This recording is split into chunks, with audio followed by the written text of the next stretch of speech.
Andalucía hispana y por supuesto en Extremadura, y en sus comarcas más bien aquellas que como Lobón se situaba en el Camino Real, es decir, Lobón estaba situado entre la carrera real que unía Madrid con Lisboa. Por aquí ha pasado todo, absolutamente todo, los ejércitos, el comercio, la vida, los corteos, los reyes, todo ha pasado por aquí. Están transitados, como decía, por los ejércitos de uno y otro bando. Eso es una... Pier María Baldi vino con un Medici y entonces hizo, desde una perspectiva en el siglo XVII, de cómo era Lobón. Y fijar cómo Lobón tenía una serie de monumentos que han desaparecido. Por ejemplo, esta es la parroquia, donde la vemos ahí de frente, pero al lado estaba el hospital y la ermita de Nuestra Señora de los Remedios, que ha desaparecido. Estaba el convento franciscano, el franciscano Cervantes en Santiago, que ha desaparecido. Anteriormente fue un hospital que hizo don Diego de Alvarado, el pariente de Pedro de Alvarado, para su enterramiento. Ahora ha habido 4 talleres, que ha sido otra de las funciones que ha hecho la alcaldía de Roberto, restaurando, consolidando las ruinas que hay. Y ha aparecido la flor de lis de los Alvarados.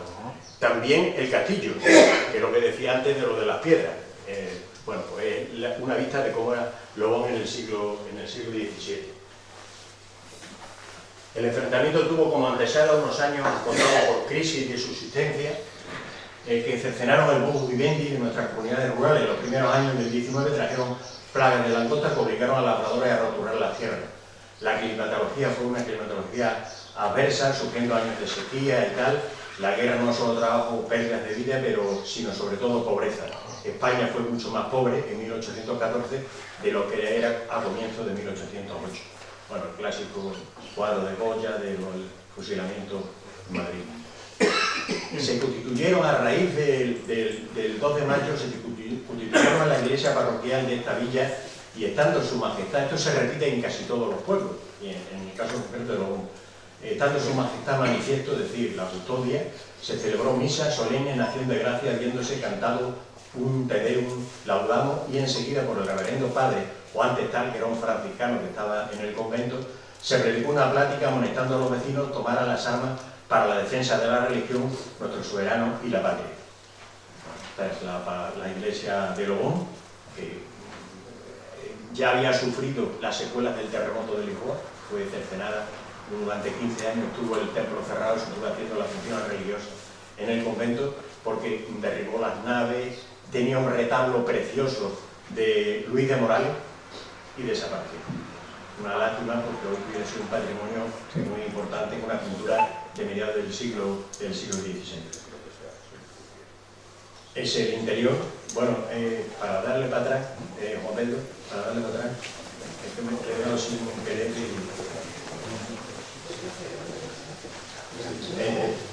bueno, en esa viva la religión, viva nuestro rey Fernando VII, concluyéndose esta función con suma alegría y alborozo de todo este vecindario, con muchos repiques de campana, muchos tiros de escopeta y mucho criterio, o sea, un júbilo. El interior de la iglesia, luego para los acompañantes de los cronistas pues habrá una visita guiada.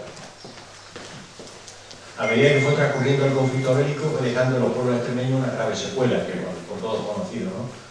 La Junta de Mérida, 3 meses después de la publicación del bando de Móstoles, obedeciendo a la orden de la Suprema, confiscaba los bienes del duque de Fría, precisamente el señorío de Lobón, que pasó de doña Elvira de Figueroa, pasó a la casa Medina Celi, y finalmente en esa época pertenecía al ducado de Fría, pues le concedieron el embargo de los bienes, concretamente el duque de Fría.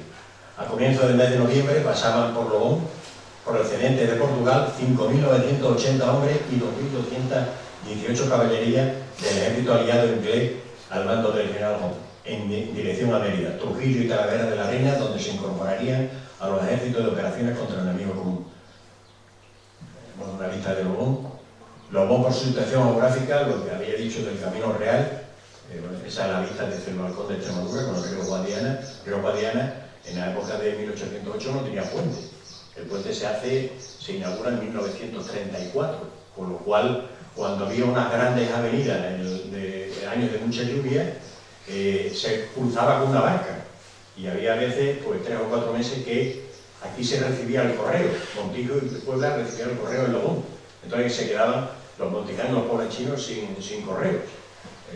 Cuando se hizo el ferrocarril, para que veáis la importancia de las comunicaciones, cuando el ferrocarril, la vía se hizo desde Badajoz hasta Ciudad Real, pues se pasaba por Montijo. Entonces el correo ya se recibió en Montijo, los lugareños tienen que ir a por el correo a Montijo, por lo cual cuando había esas grandes avenidas, y hasta 1934 no se solucionó el problema con la construcción de un puente gracias precisamente a un logonero, a don Luis Cholo de Coca.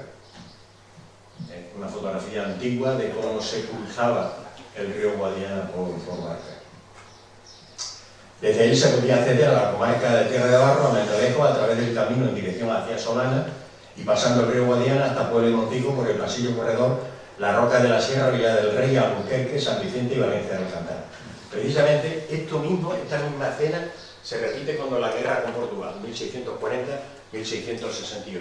O sea, estamos aquí, en Lohún, bueno, pues esto es Montijo y Puebla, que está aquí al lado, pues desde aquí arriba, desde San Vicente, desde Valencia de Alcántara, San Vicente, Albuquerque, Villa del Rey, la Roca de la Sierra y Montijo. Eso es el pasillo corredor que utilizaban los franceses, independientemente de lo que era la carrera real.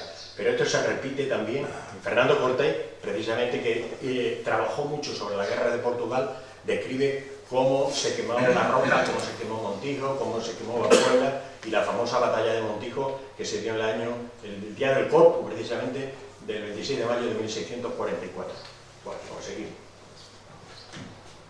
La primera noticia de la presencia del ejército francés en Lohún la ofrece el archivo parroquial en la partida escrita el 31 de marzo de 1809.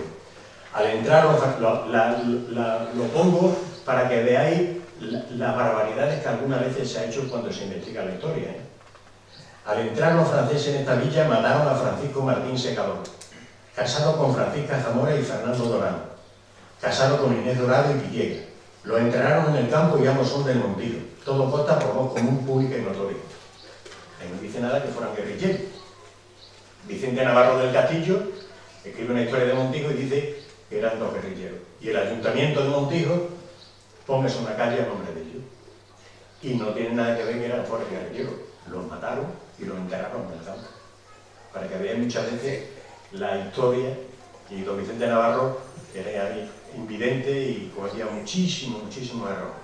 Como también hizo la epopeya de la raza extremeña en India, que bueno, que hay que recogerla también, y muchas cosas, la historia de Mérida y de los pueblos de su comarca, que se tira a la piscina completamente. Las tropas napoleónicas no ocupan solo la orilla izquierda del río Guadiana, sino que a mediados de abril alcanzan Puebla y Montijo. La llegada de las tropas es anunciada por el mayordomo de la patrona de Bolaño. El mariscal francés Mortier, duque de Treviso, había llegado el 9 de febrero de 1811 a Mérida, pasando a la ciudad de Badajoz con la intención de tomarla, con lo cual a comienzos de marzo los pueblos de la comarca, entre ellos Lohún, habían sido tomadas por los franceses. Las calles Derecha y Madrid de Lohún, que es la carrera real, entonces entraba por el casco urbano, luego ya se cambió a lo que he conocido en Lohún como la Vuelta al Caracol y luego la antigua Nacional Quinta, que hemos conocido, sobre todo la gente que vivimos entre Mérida y Badajoz, y luego ya la autovía. Bueno, la famosa batalla de la Albuera, que tiene referencias también en la documentación que yo he puesto. En la calle Derecha, que por donde hemos entrado venía hacia eso, y esta es la calle que sale aquí a continuación, que es la calle Madrid, claro, la entrada a la calle Derecha y la calle Madrid salida en dirección Madrid. Había varias posadas, aquí en la plaza había varias posadas. En febrero de 1812, las fuentes parroquiales de Lohún nuevamente nos traen noticias sobre la guerra. Se enterró en su parroquial un partidario español muerto por los franceses el 15 del dicho mes a orillas del río Guadiana. Se ignora nombre, partida, naturaleza y demás, hueso y entierro de caridad. Una vista de cómo era la zona donde vamos a hacer la comida, lo que es el balcón de Extremadura, cómo era. Y no hay nada de árbol. Es una foto de Garrorena hecha en los años 10 del siglo pasado. Está esta zona de aquí, que había molinos harineros, hicieron un salto para una hidroeléctrica, para dar luz a los pueblos de Montijo, Lohún, Puebla, Solana de los Barros y parte de Almendralejo. Y en los años 60 fue vendida, y ya no se utiliza por supuesto, fue vendida a la Sevillana, por lo que hoy es Endesa.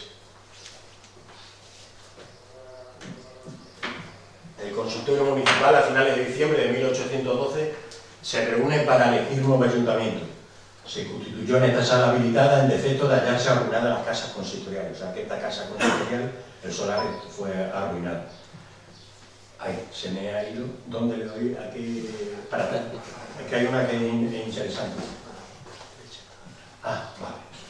Bueno, los registros sacramentales. Para que veáis que hay unos años donde entre matrimonio, bautismo y defunciones, pues mira, aquí es donde está la punta de lanza, los años 1810, 1812, es cuando se por ejemplo aquí, los matrimonios, fijaros aquí en el año 1812, 4 matrimonios solamente se celebran en el Lobo. La sensación de lo que había traído la guerra. Se inscribe como causa de la muerte en el año 1809, fundamentalmente la calentura y la viruela, también la diarrea, urso, tabardillo, cuartana, dolor de costal y drogasillo. En comparación, por ejemplo, con Montijo, Montijo también, las defunciones también tienen la punta de lanza en esta parte de los años de la guerra, y también luego en estos años, que eso es el cólera morbo, que cuando empieza el cólera morbo en el siglo XIX. Los precios, ahora que está la guerra de Ucrania, después, empezó en el año 1808, pan de 2 libras de 16 onzas castellanas, 1 real y 6 maravedís. Pues en el año 1811 ya eran 8 reales. Y en el año 1812, 4 reales. En el año 1814, cuando pasó el conflicto, vuelven un poco los precios.